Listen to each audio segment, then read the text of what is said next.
Hello and welcome to Top of the Nine. Today we are taking a look at the top nine Chicago Cubs of all time, a franchise that dates back to 1876. Please remember to like, share, and subscribe to show support. To kick us off at nine is Hall of Fame catcher Gabby Burton. Burton played for the Cubs for 19 seasons from 1922 to 1940, where he won an MVP and led them to four World Series appearances.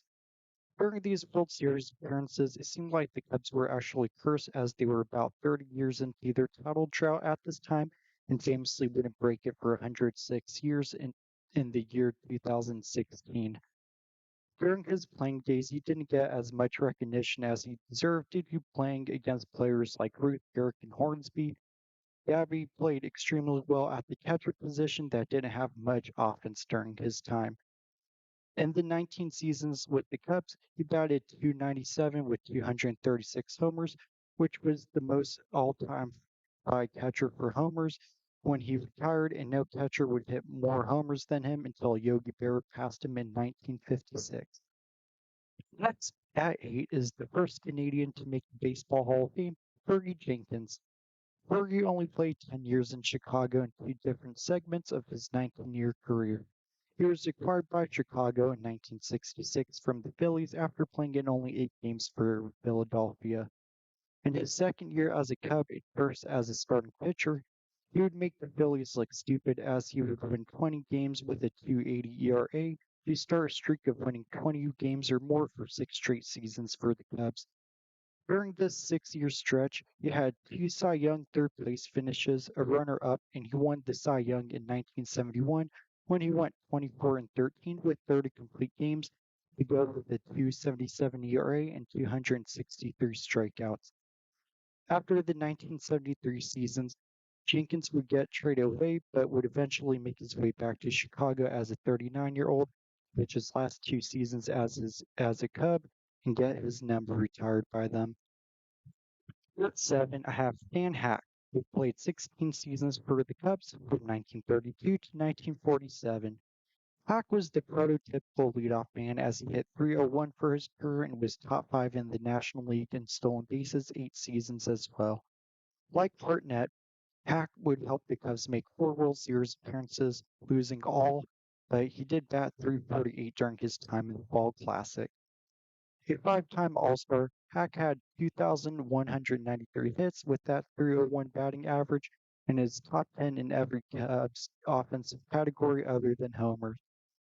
Hack is not a Hall of Famer, but it was a top player just before World War II who was a great contact hitter and speed threat and is the Cubs' all-time walks leader. In sixth is one of the most polarizing players of the steroid era, Sammy Sosa. Acquired from the White Sox before the 1992 season, Sosa would spend 13 of his 18 seasons with the Cubs where he would become their all-time record home run holder with 545 homers. Indicted for steroid use that has kept him out of the Hall of Fame, can't deny his impact on baseball and the Cubs. In 1998, he helped save baseball with Mark McGwire as he won MVP that year, hitting 66 homers, as him and McGwire would both break the single season home run record of 61, but McGwire would win that home run race with 70 compared to Sosa's 66. Sosa would hit over 63 homers in a season 3 separate times, and after 9/11 ran onto the field waving an American flag in the first game back after the 9/11 attacks. In 13 seasons with the Cubs, Sosa had 545 homers, just under 2,000 hits, and batted .273 come in sixth. Beating out Sosa in fifth is Billy Williams, who's one of 3 Hall of Famers with Ron Santo and Ernie Banks that all played every single season in the 60s together, yet somehow 3 Hall of Famers every day in the lineup couldn't lead the Cubs to any postseason appearances during that time, making the curse of the Cubs seem even more real.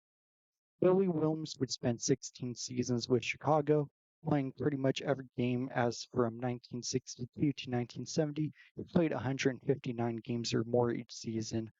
Williams constantly hit around 300 each season with great power numbers, as in his time with the Chicago Cubs.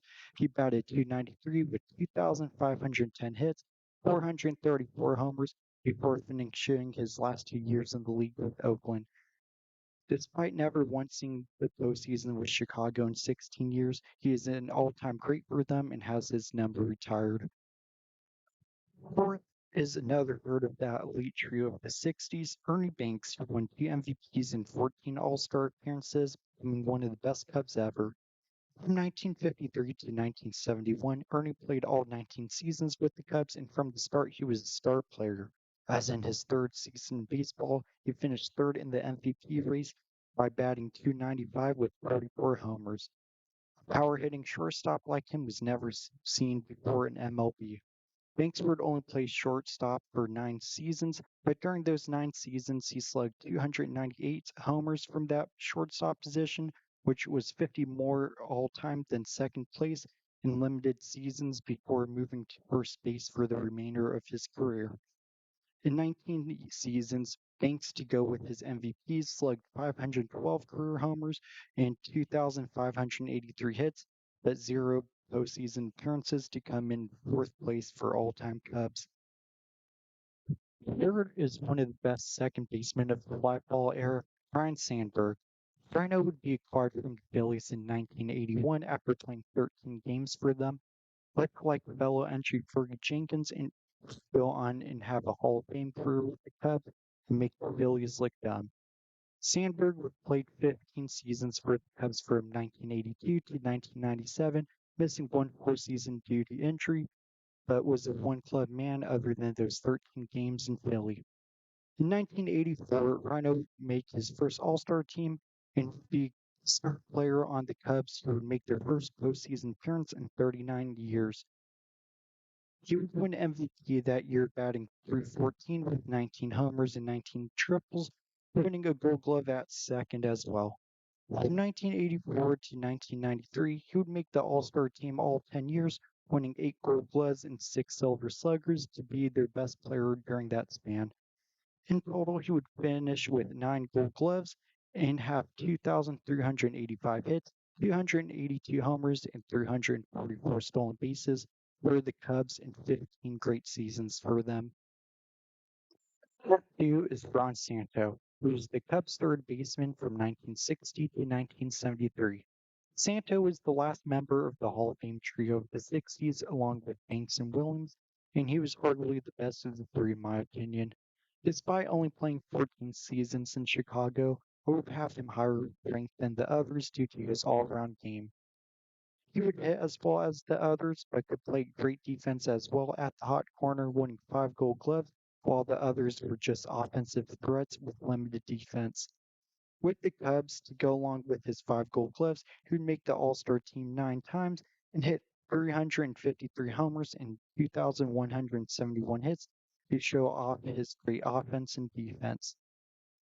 Santo had one of the best eyes of the 60s as well, as he led the league in walks 5 times during the decade, finishing top 5 in the league 3 other times in the 60s to show off his all-around skill at baseball.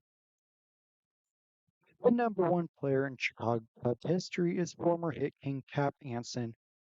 Player before the 1900s, Anson was a star before the turn of the century, as he was the first and only player with 3,000 hits until 1914. Playing from 1871 to 1897, Anson played 22 seasons with the Cubs, and during those years, he would hit 3,012 of his 3,425 career hits, which still sits seventh all time in MLB. With the Cubs, he led the league in batting 4 times and RBIs 8 times, in which he is still fifth all time in career RBIs. He is the Cubs' all-time hit leader, have the second best career batting average with 336, most doubles, RBIs, and his 97 homers were sixth all-time when he retired in 1897.